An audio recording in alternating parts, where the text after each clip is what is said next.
Morning, Rabotai, Shavua Tov. Now that we are a little bit less than 2 weeks away from Purim, so it is time to start dealing with some of the pertinent halachot.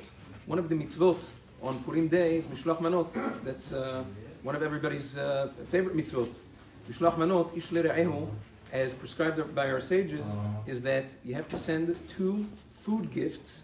Over here you can't be with money or with gift cards or with any other gifts. It has to be dafka 2 food gifts to at least one person. Mishloach manot, minimum of manot, portions, is 2 portions. Ish l're'ehu, from one person to another, to one other person.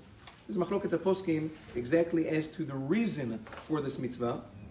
According to the Manot HaLevi, which is a Gaon Rabbi Shlomo El-Kabetz HaLevi, he writes that the reason for this mitzvah is the whole point of Purim was to create friendship, love, and affection between people. So this is how you do it with Mishloach Manot. The Trumat HaDeshen says another reason. He says because sometimes people will be poor, they won't be able to provide for themselves for the Purim feast, for the Seudat Purim, and therefore the Chachamim did in such a way that everybody gives gifts to each other so that they have food available for the Seudah. What kinds of food can you use for the mitzvah of Mishloach Manot? Really, you can use 2 foods, a food and a drink, or even according to the letter of the law, you can use 2 drinks. And to be yotzei, yedei chovat Mishloach Manot. According to, preferably, when a person sends Mishloach Manot, the food and the beverage should be mashu chashuv, dvarim chashuvim, which means if you're sending food, it should be at least 3 kabetzim, which means approximately 156 grams.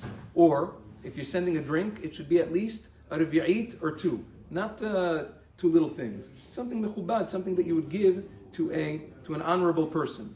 And if you're giving it to a really respected person, it should be even more respectful. Something that you would, something that a respected person would expect. So that's with regards to that. Unlike other mitzvot tzedakah, by tzedakah it's better to send it anonymously so that the recipient doesn't know where it's coming from. But according to the Manot HaLevi, that the point of Mishloach Manot is in order to create friendship. If you send an anonymous Mishloach Manot, then a person, there's no friendship, he doesn't know where it comes from. According to many poskim, therefore, if you send anonymous Mishloach Manot, you're not Yotzei Dechova. You have to send specifically so that the person knows who sent it.